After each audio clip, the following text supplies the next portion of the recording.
Bonjour à toutes et à tous, je me présente Michael. Bienvenue sur cette chaîne podcast réservée exclusivement au code de la route. Nous allons voir ensemble l'assurance. Tout d'abord, en parlant d'assurance, il faut savoir que tout conducteur doit être assuré. C'est obligatoire. D'ailleurs, être assuré, c'est éviter d'avoir à payer des sommes considérables en cas d'accident. En termes de documents, vous devez avoir avec vous l'attestation d'assurance d'une part, mais également le certificat d'assurance, c'est-à-dire la vignette, ce macaron que l'on appose au pare-brise. Je vous rappelle que vous ne pouvez pas avoir de photocopie de vos documents et que si vous n'avez pas votre document sur vous, au moment donc d'un contrôle routier, eh bien vous aurez 5 jours pour les présenter aux forces de l'ordre.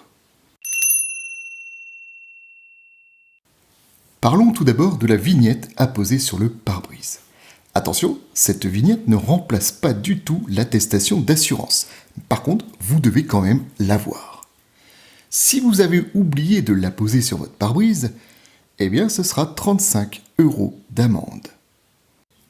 Dans la salle de code, si vous avez cette question, le certificat apposé sur mon pare-brise remplace la présentation de l'attestation d'assurance. Eh bien non, il vous faut impérativement l'attestation d'assurance sur vous.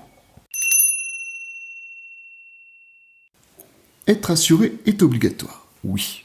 D'ailleurs, lorsque vous serez au volant d'une voiture, votre véhicule devra être assuré au minimum. Et le minimum, c'est ce que l'on appelle la responsabilité civile.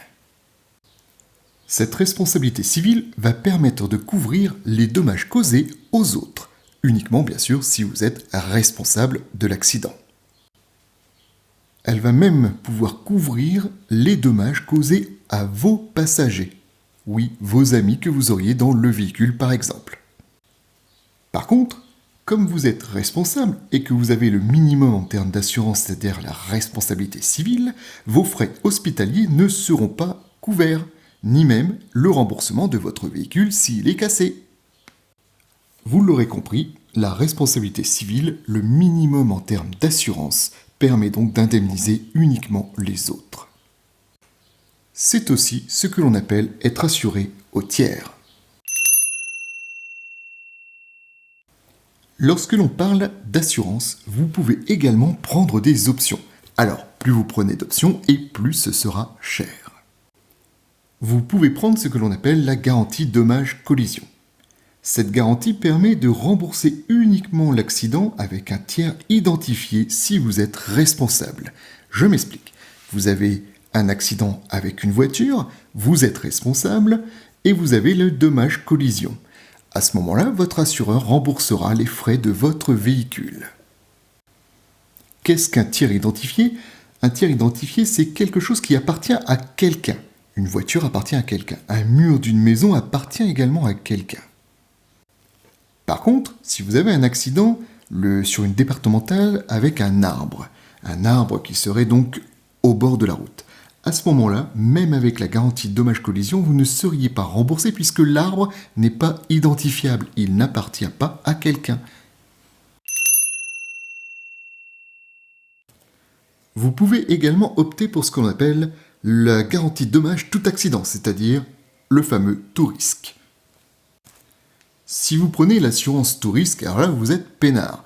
Tous les dommages causés à votre véhicule, aux autres, si vous êtes responsable, tout sera pris en charge, vraiment tout.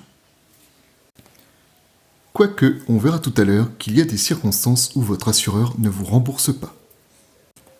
Cette garantie qui couvre tout, vous l'aurez compris, est relativement chère. Vous pouvez prendre également l'option vol-incendie. Comme son nom l'indique, si votre véhicule est volé, il vous sera donc remboursé. Si votre véhicule est incendié, également.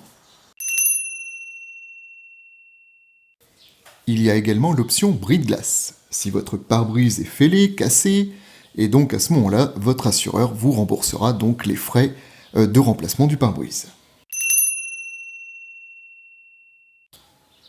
Vous pouvez également prendre la garantie défense-recours.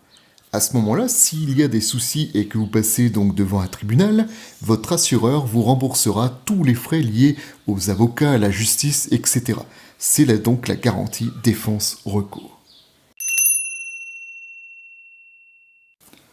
Vous pouvez même opter pour une assurance facultative du conducteur, la garantie du conducteur que l'on appelle également la garantie individuelle. Celle-ci va couvrir donc les dommages corporels subis par le conducteur si celui-ci bien sûr est responsable. C'est-à-dire tout ce qui est donc frais hospitaliers par exemple. Lorsque l'on parle d'assurance, il faut comprendre ce qu'est une franchise. Une franchise, c'est une somme prédéfinie par votre assurance et vous-même qui reste à votre charge en cas d'indemnisation par l'assureur. Prenons un exemple. Vous êtes assuré tout risque, vous avez un accident, vous êtes responsable et les frais occasionnés à votre véhicule sont de 1 000 €. Cependant, votre assureur avait défini au départ que vous auriez une franchise de 200 €. À ce moment-là, vous devrez donc débourser les 200 € malgré votre assurance tout risque et le restant sera pris en charge par l'assureur. C'est ça une franchise. Si vous êtes un gentil conducteur, vous aurez le droit chaque année à un bonus de 5%. Et donc, vous paierez 5% de moins sur votre cotisation assurance. Alors, pour bénéficier donc du bonus, vous l'aurez compris, il ne faut pas avoir de sinistre, donc d'accident. Ce bonus sur votre assurance pourra aller jusqu'à 50% du montant de la cotisation de base. A l'inverse, si vous êtes responsable de sinistre, d'accident donc, eh bien là vous aurez un malus. Ce malus est de 25% par accident responsable. Et vous pourriez avoir une majoration qui pourrait atteindre les 250%. C'est énorme. Donc ça veut dire clairement que si vous avez un accident responsable, vous allez payer bien plus votre cotisation donc annuelle d'assurance. Et alors là, si vous en avez plusieurs, eh ben, ça va monter de plus en plus. Attention, votre assureur peut refuser certaines indemnisations. En effet, si vous êtes sous l'emprise de l'alcool et que vous avez un accident responsable, et du coup que vous êtes en garantie tout risque, eh bien votre assureur ne vous remboursera pas. Oui, il est interdit de conduire avec de l'alcool. Si vous ne portez pas vos lunettes et que lors de l'accident on prouve que vous ne les aviez pas alors que vous deviez les avoir, c'est pareil, votre assureur peut ne pas vous indemniser. Si vous trafiquez votre véhicule, pareil, on n'a pas le droit de trafiquer un véhicule sans être passé par des organismes spécifiques. Donc là c'est pareil, votre assureur ne vous couvrirait pas. Il peut même vous radier. C'est quoi être radié ?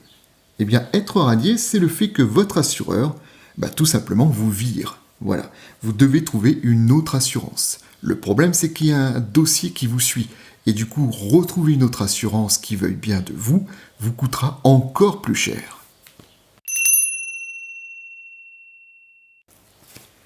Pour terminer, nous allons parler des sanctions. Alors, lorsque vous conduisez sans assurance, on appelle ça donc un défaut d'assurance. Tout d'abord, point important, on ne perd pas de points. Aucun point de perdu si l'on n'est pas assuré. Par contre, l'amende va être très forte, 3 750 €. Immobilisation donc de votre véhicule, forcément, il n'est pas assuré. Voire confiscation. Possibilité de suspension de permis. Également annulation de permis. Donc vous voyez, conduire sans assurance, c'est sanctionnable. Voilà les amis, j'en ai fini avec ce podcast sur les assurances. Je vous encourage donc à venir sur encore.fm pour me laisser également des commentaires, des questions, pourquoi pas, vous pouvez le faire via l'application. Je vous retrouve prochainement sur d'autres sujets vis-à-vis du podcast réservé exclusivement au code de la route. Merci à vous, à bientôt.